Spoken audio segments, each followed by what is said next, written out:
Paano nga ba natin malalaman na mayroon na palang ibang nakapag-login sa ating mga Gmail account na ginagamit natin dito kay Facebook? Kung gusto nyong malaman, panoorin nyo lang ito. Buksan ang Gmail, pindutin ang profile picture dito sa taas, pindutin ang Manage Your Google Account or Google Account, swipe pakaliwa, pindutin ang Security, pindutin ang Recent Security Activity. Dito guys, dito nyo makikita yung mga lugar at mga devices na nag-login dyan sa inyong mga Gmail account. Kung mayroon kayo makikita na suspicious at alam nyo na hindi nyo lugar at hindi nyo device na nakapag-login sa inyong mga Gmail account, pindutin lang po ang See Unfamiliar Activity at Change Password. Okay? At balik po tayo. Scroll up.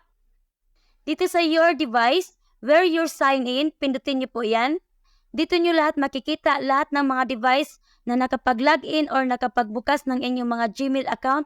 Ngayon, kung mayroon kayo makita dito na hindi nyo device na nakapag-login or nakapagbukas sa inyong mga Gmail account, pindutin nyo lang po ang arrow sa gilid at pindutin ang Don't Recognize Something at Change Password para automatic na mag-log out ang inyong mga Gmail account sa device na yan. Okay?